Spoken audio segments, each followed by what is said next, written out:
तो DBMS model में पहला मॉडल है आपका हायरार्किकल मॉडल।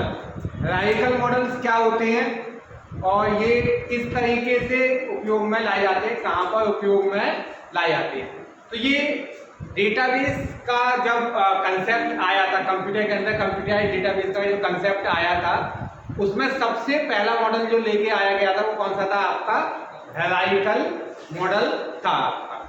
इस मॉडल में डेटा को ट्री फॉर्म में दर्शाया जाता है। किस स्ट्रक्चर में दर्शाया जाता है आपका, ट्री फॉर्म में, यानी कि वृक्षाकृति। वृक्षाकृति का मतलब क्या होता है, वृक्ष के जैसी, उल्टे वृक्ष के जैसी आकृति होती है।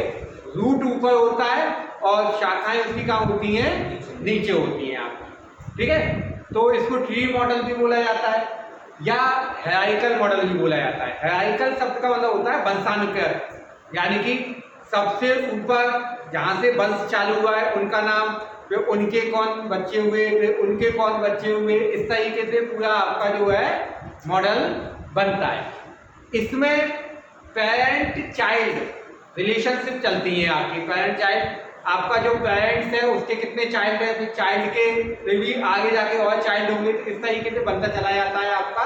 और वो कौन सा मॉडल कहलाता है आपका, हायरार्किकल मॉडल कहलाता है। हायरार्किकल मॉडल जैसे मैंने बताया कि ट्री की आकृति का होता है। इसमें जैसे मान लो हम एक मॉडल बना रहे हैं, यहाँ पे मेन जो रूट है वो हमने लिखा यूनिवर्सिटी, लिखा मैंने, ठीक है। अब ये कोई भी यूनिवर्सिटी कौन कौन से कोर्सेज चला रही है, तो उसके मान लो 3 कोर्स चल रहे हैं। कौन कौन से,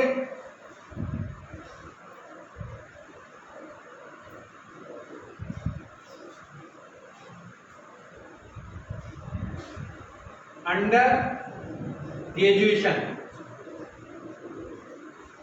अंडर ग्रेजुएशन कोर्स है आपका, फिर पोस्ट ग्रेजुएशन है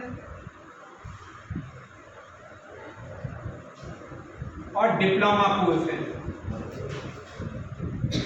डिप्लोमा है, ठीक है। 3 तरह के कोर्स हो गए। अंडर ग्रेजुएशन में वो क्या चलाएंगे, तो फिर इसके भी सब बन जाएंगे आपके, सब पॉइंट बन जाएंगे। कौन कौन से चलाएंगे, मान लो ये बीए, बीकॉम, बीएससी, 3 चलाएंगे अंडर ग्रेजुएशन, ठीक है। पोस्ट ग्रेजुएशन में क्या चलाएंगे आपका, एमए, एमकॉम और एमएससी। डिप्लोमा में क्या देंगे आपको, बीसीए, पीजी, डीसीए। ये अब एक हायरार्की बनी, पहली नोड, फिर उसकी सब नोड, चाइल्ड नोड, फिर उनकी नोड। अब इसमें भी आगे अपन बढ़ा सकते हैं, जैसे आपका बीएससी है। अब बीएससी कितनी तरह की बीएससी है, तो इसमें हमारे पास में 2 तरह की बीएससी है।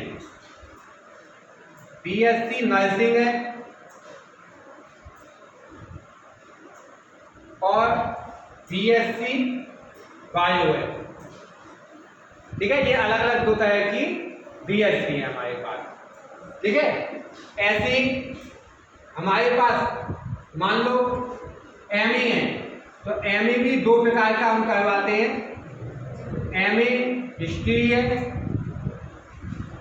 और एमए इंग्लिश है, ये हो गया। तो ये इसके चाइल्ड नोड हो गए आपके, ठीक है। अब आप देखो ये जो स्ट्रक्चर बना है, ये कैसा स्ट्रक्चर है आपका, हायरार्किकल स्ट्रक्चर है। कैसा स्ट्रक्चर है आपका, हायरार्किकल स्ट्रक्चर। ये जो पहली नोड है आपकी, ये रूट नोड कहलाएगी। क्या कहलाएगी आपकी, यहाँ पर नोड बोला जाता है, जो आपका जहाँ चल रही है आपके आगे के नीचे की तरफ, तो इसको क्या बोला जाता है, root node, NODE, root node. और ये रूट है, फिर ये चाइल्ड नोड है। किसके चाइल्ड है, ये आपके रूट नोड के हैं आपके। फिर ये उनके भी चाइल्ड है, सब चाइल्ड है आपके, ठीक है। यहाँ पर ये है, फिर ये इनके सब चाइल्ड हैं आपके।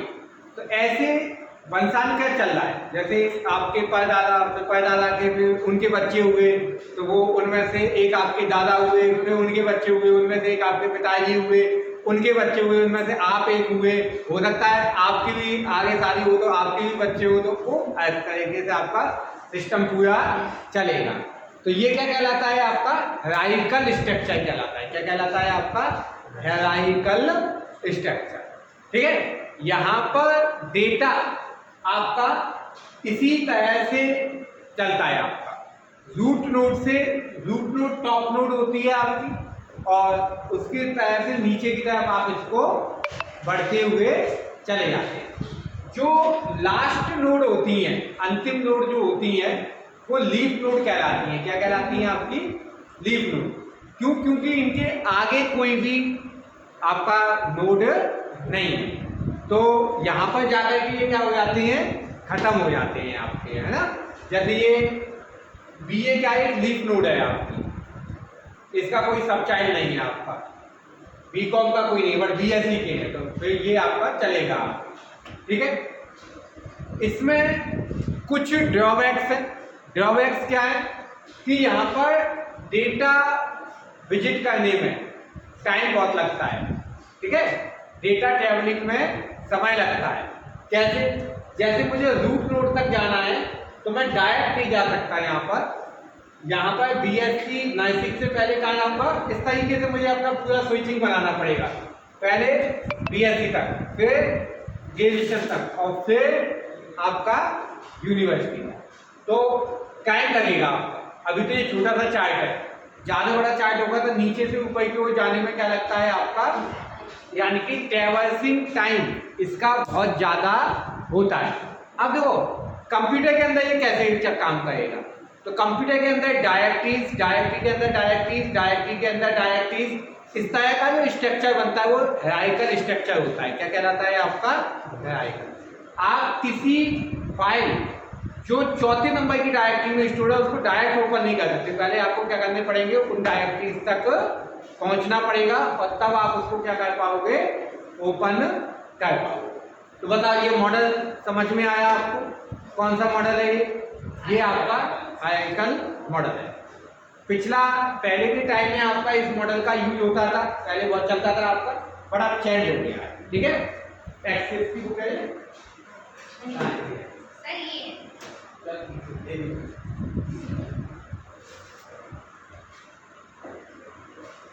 ठीक है।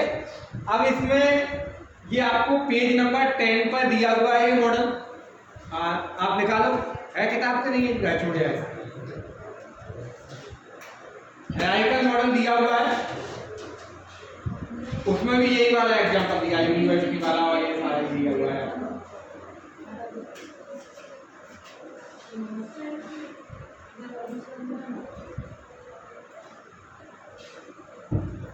तो ये जो रूट है आपकी, इसके ऊपर कोई नहीं होता, तो इसलिए इसको क्या बोलते हैं अपन? रूट बोलते हैं। यहीं से स्टार्टिंग है, रूट यही है। इसमें प्रत्येक चाइल्ड नोड किसी पेरेंट नोड पर डिपेंडेंट होती है। एक चीज हमें ये याद रखनी है। दूसरी, किसी पेरेंट के मल्टीपल चाइल्ड होते हैं या हो सकते हैं, पर चाइल्ड के मल्टीपल पेरेंट्स नहीं हो सकते। एक चाइल्ड का, जैसे ये है, तो इसका पेरेंट एक ही होगा, एक से ज़्यादा पेरेंट नहीं होंगे आपके। ये अब चूंकि मल्टीपल पेरेंट नहीं होते तो ट्रैवर्सिंग में टाइम लगता है फिर आपका, क्योंकि एक एक करके हमें जाना होता है। डेटा ट्रैवर्सिंग में समय इसमें बहुत ज़्यादा लगता है आपका। तो बता, पहले ये बताइए, मॉडल समझ में आया आपको? हायरार्किकल मॉडल समझ में आया? क्या इसकी ड्रॉबैक है? तो सिंपल सा ड्रॉबैक है, इसमें डेटा ट्रैवर्सिंग में समय बहुत लगता है, स्लो होता है, डेटा को ढूंढने में, डेटा को स्टोर करने में काफ़ी ज़्यादा समय लगता है, कॉम्प्लेक्स होता है, काफ़ी कठिन होता है। समझने में तो आसान लग रहा है, पर बनाने में बहुत ज़्यादा कैसा रहता है ये आपका कंप्यूटर में इम्प्लीमेंटेशन में क्या होता है? काफ़ी ज़्यादा कॉम्प्लेक्स होता है, काफ़ी ज़्यादा कठिन होता है। तो बताओ, ये समझ में आया आपको? कौन सा मॉडल हो गया ये आपका? Hierarchical model. अब दूसरा मॉडल मैं इसमें बताया हूँ आपको, वो है नेटवर्क मॉडल। कौन सा मॉडल है आपका?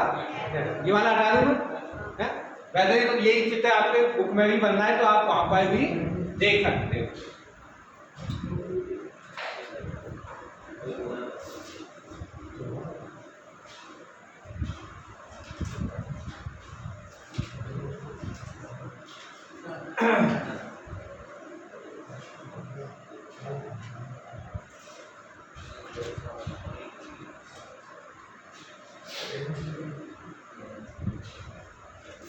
नेटवर्क मॉडल, नेटवर्क मॉडल क्या होता है और नेटवर्क मॉडल का क्यों उपयोग किया जाता है, कब उपयोग किया जाता है?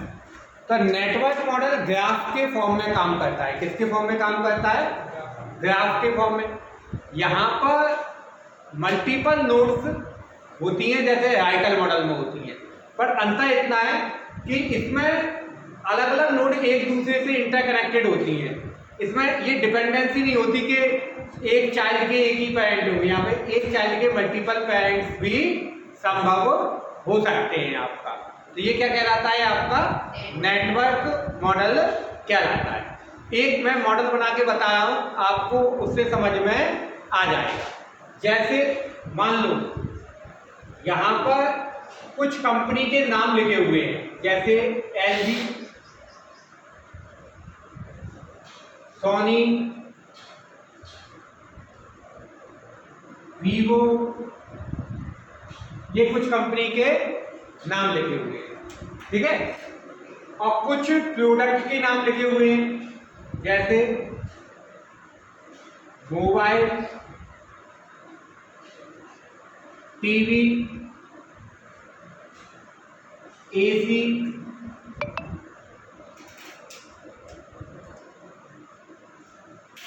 कूलर, ठीक है। ये कुछ प्रोडक्ट के नाम है आपके। अब इसमें एलजी टीवी आती है आपकी। एलजी कंपनी मोबाइल बनाती है, एलजी के मोबाइल भी आते हैं, एलजी के टीवी भी आते हैं, और एलजी का एसी भी आता है, और एलजी का कूलर भी आता है। यानी कि ये आपका एलजी से चारों कनेक्टेड है आपके। तो अगर ये हाइकल मॉडल होता तो ये चारों चाइल्ड किसके हैं? एलजी के। पर फिर थोड़ा सा आगे बढ़ते हैं। सोनी कंपनी की टीवी आती है कि नहीं आती? सोनी का एसी नहीं आता, लेकिन सोनी का मोबाइल आता है आपका। तो ये मोबाइल और टीवी एलजी से तो कनेक्टेड है ही है, साथ में साथ किसके कनेक्टेड है? आपका सोनी से भी कनेक्टेड। इधर आओ आप। हाँ, किसका? इसका वीवो का। वीवो कंपनी केवल क्या बना रही है? आपका मोबाइल बना रही है। वीवो कंपनी का केवल क्या है? आपका मोबाइल बना रहा है। तो यहां पर आप देखो, प्रत्येक नोड कई सारी नोड से कनेक्टेड है ना। मतलब जैसे मोबाइल है तो वो एलजी से भी कनेक्टेड है, सोनी से भी कनेक्टेड है, और वीवो से भी, तीनों से कनेक्टेड है। टीवी है, टीवी आपकी एलजी से कनेक्टेड है, सोनी से कनेक्टेड है, ठीक है। एसी है, एसी केवल किससे कनेक्टेड है? एलजी से। कूलर है, किससे कनेक्टेड है? एलजी से। तो जब कोई भी चाइल्ड, ये चाइल्ड नोड है, जब कोई भी चाइल्ड नोड एक से ज्यादा पेरेंट से कनेक्टेड होती है तो वो क्या कहलाता है? आपका नेटवर्क मॉडल कहलाता है। यहाँ पे ये नेटवर्क सिस्टम है आपका। ये कैसा मॉडल बनना है? आपका नेटवर्क मॉडल। यहाँ पर डिपेंडेंसी बहुत ज्यादा नहीं होती है। मतलब जैसे वहां मैंने जो ड्रॉबैक बताया था कि किसी भी चाइल्ड नोड के सिंगल पेरेंट हो सकते हैं, यहाँ पर मल्टीपल पेरेंट हो सकते हैं। आपका किसी बच्चे के एक से ज्यादा पेरेंट से यहाँ पर संभव है। कोई भी चाइल्ड नोड के मल्टीपल पेरेंट नोड यहाँ पर संभव है, ठीक है। इससे हमें क्या फायदा हो जाएगा? इससे ट्रैवर्सिंग में आसानी हो जाती है, यानी कि मूवमेंट करने में आसानी हो जाती है। जैसे हमें एसी पर जाना है तो एसी पर हम टीवी के थ्रू भी जा सकते हैं, मोबाइल के थ्रू भी जा सकते हैं, किसी पर भी अपन जो है एलजी पर मूव कर सकते हैं। सोनी पर जाने के लिए टीवी के थ्रू भी जा सकते हैं, मोबाइल के थ्रू भी जा सकते हैं। इस तरीके से जब सारी नोड्स आपस में इंटरकनेक्टेड होती हैं तो वो मॉडल क्या कहलाता है आपका, नेटवर्क मॉडल कहलाता है आपका। तो ट्री मॉडल यानी कि हायरार्किकल मॉडल और नेटवर्क मॉडल, बताओ समझ में आए दोनों मॉडल? कोई दिक्कत इनमें आपको नहीं है? आया ना समझ में? बढ़िया से अच्छे से। चलो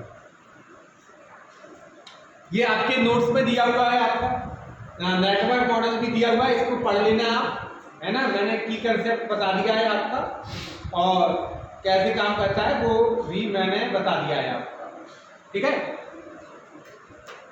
अब तीसरा मॉडल जो कि हमें पढ़ना है वो है रिलेशनल मॉडल। कौन सा मॉडल है आपका?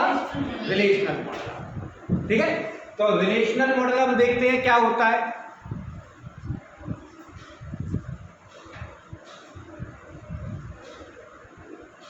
देखो अभी मैंने ये जो दोनों मॉडल बताए हैं, उन मॉडल में डेटा को नोड के फॉर्म में दर्शाया जा रहा था। कैसे दर्शाया जा रहा था? नोड के फॉर्म में, है ना। तो अब हम देखेंगे रिलेशनल मॉडल क्या होता है आपका, ठीक है।